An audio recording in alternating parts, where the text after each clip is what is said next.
The Audi Q5 is the bread and butter for Audi. It sells quite a lot. It's become very popular. It's probably one of the best-selling SUVs out there as well, of course, for the luxury trim. But now we have a newcomer, the Alfa Romeo Stelvio, which is located on my left side. And today I'm going to compare them against each other and see how does the newcomer compare to the king of the luxury SUVs. If you're concerned about which one is going to cost you more, well, don't worry, because they're both within the same level, whether you live in the States or Canada. One thing is for sure, though, that there is a winner out of this too. And today I'm going to pick which one is the best of the two vehicles. For this video, special thanks goes to good friends at Audi Brampton for allowing me to borrow the Q5. This is the 2021 Audi Q5. I reviewed this separately. If you want to watch that video, the link will be in the description box. But for today, we're going to compare it against the Alfa Romeo Stelvio, which it is the first Alfa Romeo that I have reviewed on my channel. Yes, it's the first time I've actually driven one of this. I've driven Alfa Romeos like the Giulia, but I haven't actually reviewed one on my channel, and this was provided to us thanks to Fiat Chrysler Automobiles Canada, Alfa Romeo department. Since you know now, the Fiat Chrysler family includes Alfa Romeo. Now, the beautiful thing with the Alfa Romeo Stelvio is that unlike the Q5, with the Sport package, which is the one that we have for today's video, it looks so much better than the Audi Q5 with the S-Line.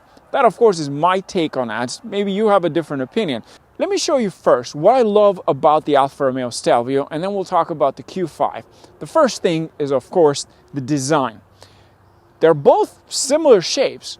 The difference is that the Alfa Romeo looks so much sportier and classier, in my opinion. The front end, I'm not the biggest fan. Well, first of all, we have this massive grille over here, as you can see, but that is the signature for Alfa Romeo. So if you've ever seen these cars before, you know that badge in the front, it's how the car looks. The next thing that I love about this car, the headlights, the specific shape for the daylight running lights that starts all the way here. Absolutely love that design. The next thing are the wheels. Let me show you on that side how nice the wheels on this package look. As you can see right here, the spoke style, and of course the Alfa Romeo lettering, to give you an idea that this is an Alfa Romeo, on the brake caliper and the red paint. In the Audi, we get a standard gray color, but it's still a two piston in the front and a single piston in the back.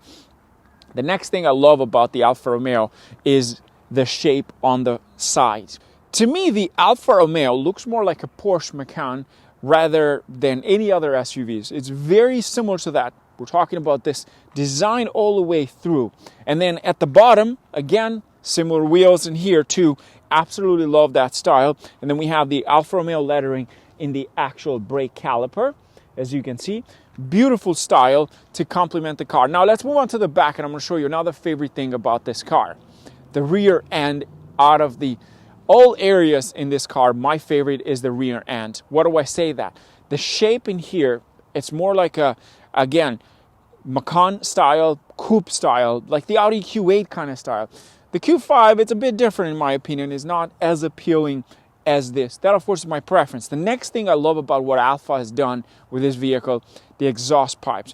This at the bottom is the exhaust pipe.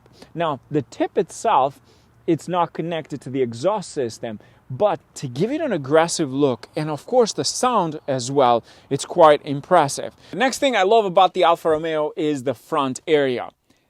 Here's why. First of all, the steering wheel.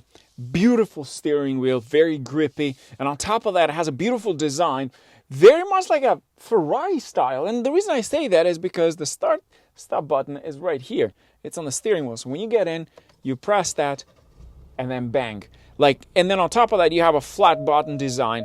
Absolutely love that. The other thing is that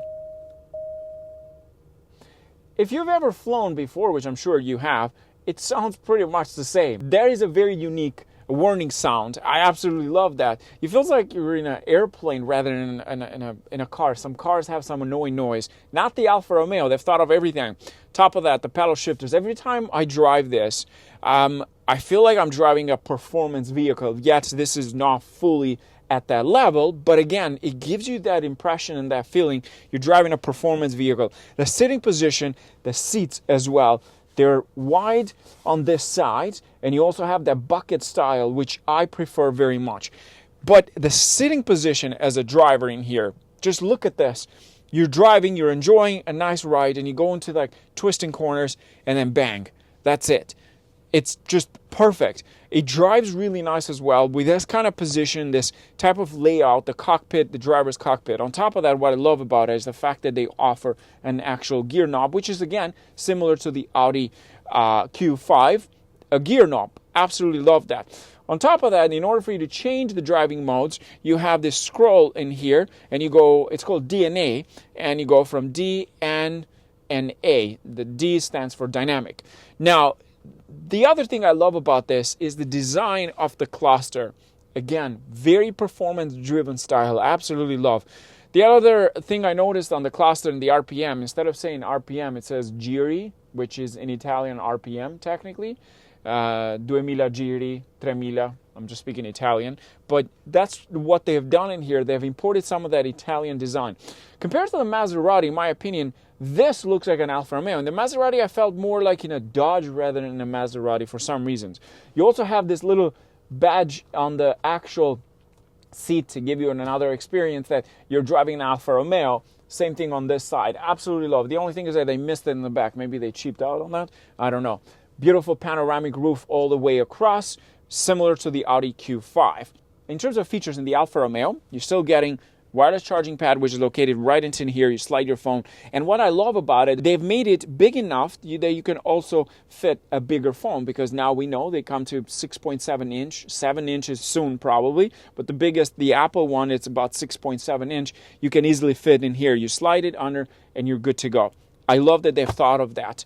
The other thing I love about it is the actual cup holder area in here. If you can see in the center, in this, you can put your phone once you plug it, and you can slide your phone in here so it's not hanging around this area. And then you have this little part here where you can put your coins or maybe the actual key in this side.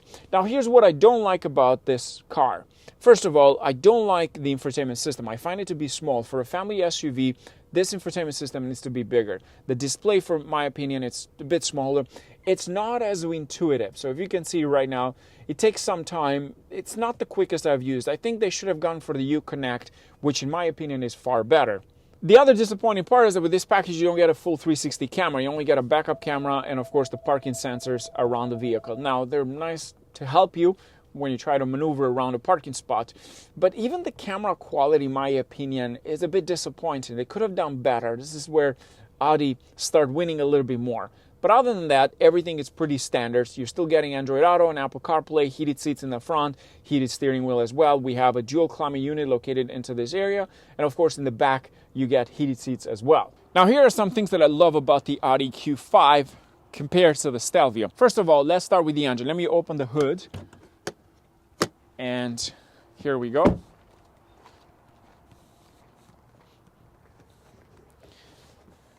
Okay. I think I can open it. There we go, if I open it first. So, here's the interesting part about the Audi Q5. This is a 4-cylinder turbocharged engine, an all-wheel drive system with an electric motor to give it a more boost compared to the previous generation Audi Q5. That is something I love. I'll tell you why. Because you get better fuel efficiency, and also you get a bit more horsepower without sacrificing fuel efficiency. That's smart technology, something that you don't find in the Alfa Romeo, which uses a 4-cylinder turbocharged engine. The beautiful thing, though, is that both offer all-wheel drive systems. If you ever want to take them for an off-road or maybe snow time, if you live in Canada, you need all-wheel drive systems. Now, the next thing I like about the Audi Q5 is actually the sit in the second row. For someone my height, that is 6'2", I find this to be slightly better and easy to get in because of this. This is completely flat all the way through, unlike in the Alfa Romeo, which is curves. This gives you a bit more space, but on top of that, it's so much easier and you get so much more headroom. Both vehicles in the back offer heated seats. Now, let me show you how different it is to get into the Alfa Romeo. Let me show you how different it is to trying to get in here. And then as you can see, like, it's literally very difficult. So, and even though the seat in the front is positioned in a way that as if I was the driver, I find this to be not as comfortable. Now, you get some space and all that, but it's just, as you can see, my head is actually touching the roof. And when you try to come out, you kind of have to duck down. Not the best when it comes to space in the back, and it's also kind of tight because of this area here. There we go. I managed to come out. The Audi Q5 behind the second row offers 25.1 cubic feet of space. Meanwhile, the Alfa Romeo offers 18 cubic feet of space, which is not the best for its segment. You also get power liftgate, hands-free liftgate, slide your foot under and you open it. Both vehicles offer such thing. On top of that, you have the option to lock or close the actual tailgate from here. And again, both offer such feature. Let's see. Hey, it went up. Come on. Okay. No, I want you to go down. There we go. It worked. Now, the next thing I love about the Audi Q5 compared to the Stelvio is, of course, the infotainment system, which it is huge. Now, let me start it up for you. Here we go. The infotainment system for 2021 has been updated. Of course, you have a touch screen. The previous model had the option you can slide your screen under so you don't actually have to see it. Now you can only turn it off with this button over here, and then you can turn it on again.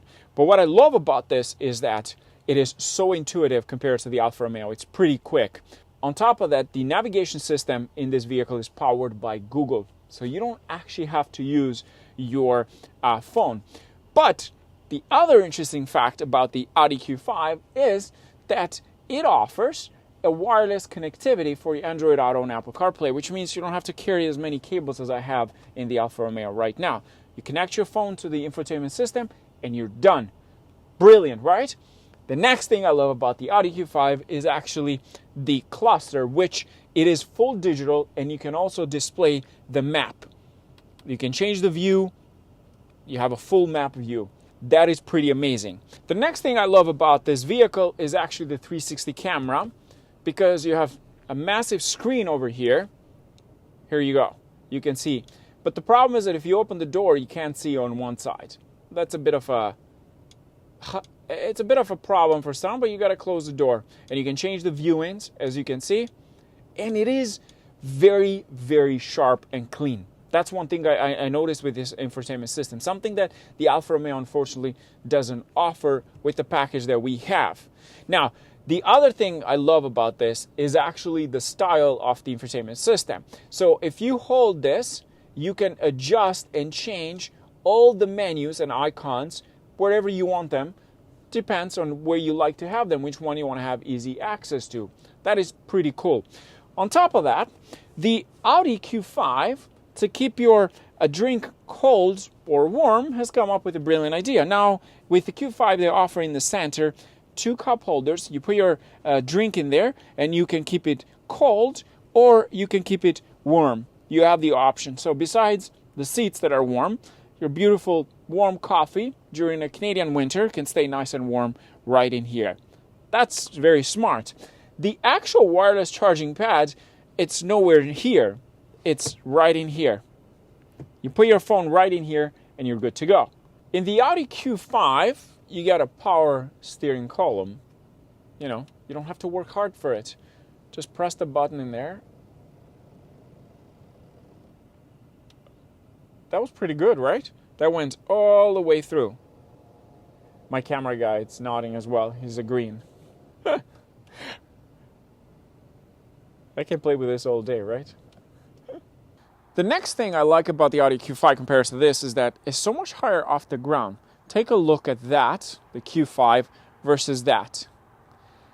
Now, for a family SUV, you want to have a bit of a ground clearance. Why? Because if you're going to certain areas, you don't want to scrape your car underneath. So that's one thing I noticed with that.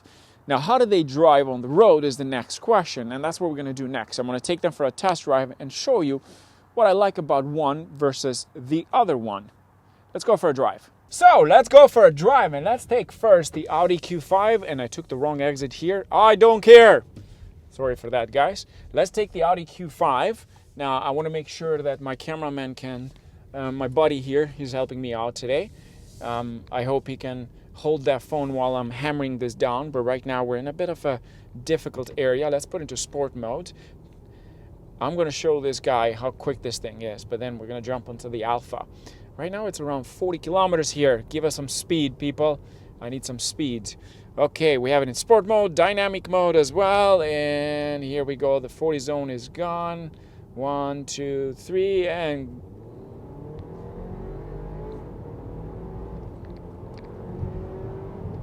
oh, this thing is quick too. It is quick, nice and agile. What I love about Audi, the Q5, is the transmission. So let's put it into manual mode, to third gear, fourth gear. It's so quick. It shifts just like that.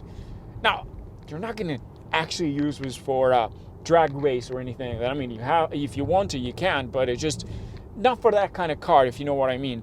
It's just, this is a family SUV. You want to have some power to overtake, especially for people that don't know this. When you get into a highway, you're supposed to catch up to the speed of the traffic, not the traffic catching up to your speed. So you got to speed up a little bit when you try to merge. So this kind of cars are important to have that power, because of course you want to merge with the speed of the traffic, and on top of that, if you want to overtake some slow grandma driving 30 in the 80 zone, then you need that, right? This is the car that has that kind of power.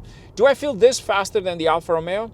Not so much. Even the camera guy agrees with that, because he drove both of them and he said the same thing. This is quick, and that electric motor gives it that extra power. You can feel it, but it's not as exciting as the Alfa Romeo, in my opinion. We'll talk about more in detail. Let's test the cabin noise at 80 kilometers an hour. My camera guy is gonna be quiet, I'll be quiet. We're gonna turn off the AC completely. So to be fair to this, we're gonna set the speed at 80 kilometers. I've turned off my phone, and then we're gonna drive. We're gonna do the same task, the exact same road for both. So 1, 2, 3, and let's start.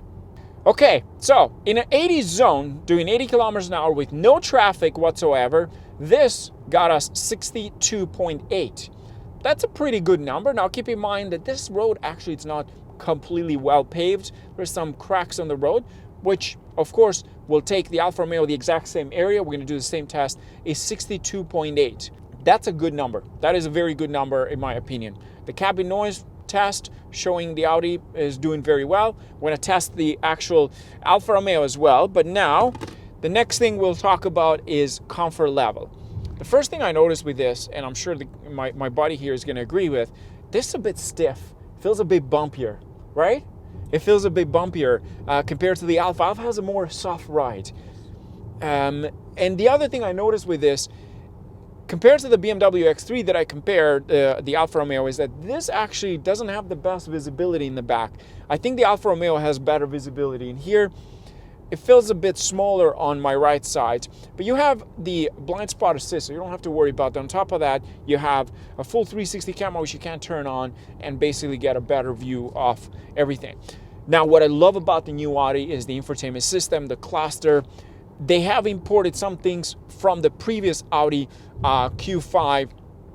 For example, the climate unit, it's exactly the same. The shifter changes. Now you get more space here because the actual trackpad that was located in here, it's gone. So now you have extra space. You can put your key, coin, whatever. On top of that, my friend here is charging his phone as we're talking.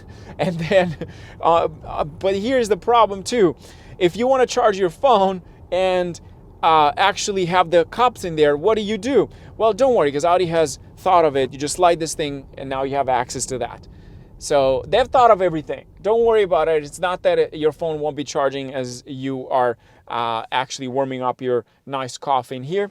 They basically slide this right in there. The phone is charging, but you can't see your phone, which is a good thing so you don't get a ticket, and then just put your cups in there. Perfect, right? What not to love about this? This thing feels nice inside. It's spacious as well. Is it spacious on your side? Yes. On your side? Yes. Yeah? Do you feel it's comfortable? It's comfortable. Which one do you like most, this or the Alfa? No seating. The seats. Seating, yeah, this one is better. Okay, so he likes the this one better. I do like the Alfa because this doesn't have those sport seats in here. They don't hug you as nice, but for long trips, you want to have something like this, soft on the side, and at the same time, not fully tuck you in, especially if you're a big guy. The Alfa seats are not going to be very comfortable for you. I don't mind it, but I think for some people that are bigger than myself, you might have some problems with that because they literally, they're like bucket seats completely. Now, steering wheel, one thing I love about the Audi compared to the Alfa, it's so light. Look at this, with one finger. One finger. The other thing I love about this, brakes are very touchy.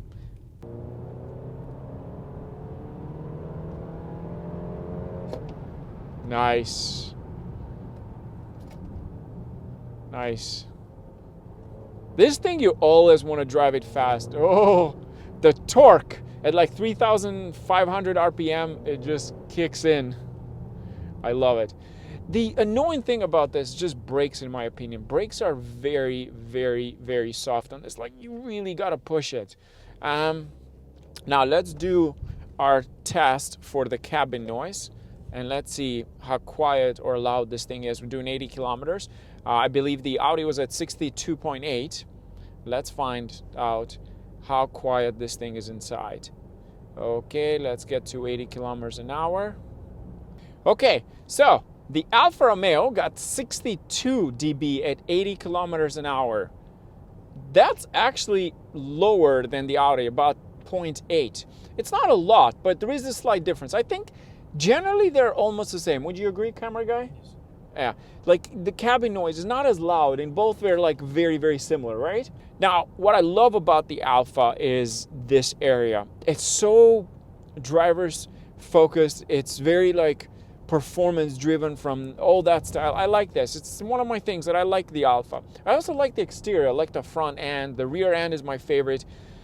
In terms of driving capability, this thing feels slightly faster than the Audi, in my opinion. It also makes slightly more horsepower than torque, for sure. So that's another thing that contributes to the fast driving. Like this thing, once you put it into D mode, there's like a button in the center, and then downshift to third.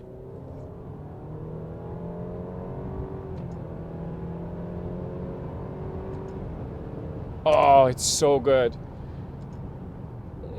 It's so good. The difference between this and the Audi Q5, even with that mild electric motor, I think this thing gets pretty quick. Like my guy here, he agrees. He's shaking his head. Yeah, you can notice the difference, right? Yes. It feels like you drove both of them, and once you push it, it just goes, this thing. I mean, it's not like the Quadrifoglio one. Don't expect the same level, but it's definitely responsive when you need it to. Like if you put it to manual mode, shift into manual, and then into third gear, hammer, fourth, fifth. Oh, this thing. You get to enjoy the driving in this car a little bit more. I think the way this thing drives, if you test drove them head to head, like you'll notice the difference in performance. This thing feels so much quicker, in my opinion. Downshift into third, push it. Nice. It's pretty quick for the small engine. 4-cylinder, this thing, it's very quick in my opinion compared to the Audi. The difference is there for sure. Q5 or this? I have to say the Alfa. I like how this thing looks. It has a presence. The Q5 looks more like Q3 but bigger, literally. I like this a little bit more. The Q5 has those tech features. The interior looks slightly more luxurious. This feels more sporty, feels more driver's car. This is the way I see the Alfa Romeo. And my first car that I drove was an Alfa Romeo. Not to say that, you know, I have an unconditional love for the Alfas. It's just, I think this looks so much better on the outside. It has a character, in my opinion. The Q5 is good. It's spacious, lots of technology. It will cost you more if you keep adding more and more features for sure. But I just think this to me, this is like a baby Porsche Macan. If you can't afford a Porsche Macan, this is the car that you want, because for the price, you'll be getting a Porsche Macan style.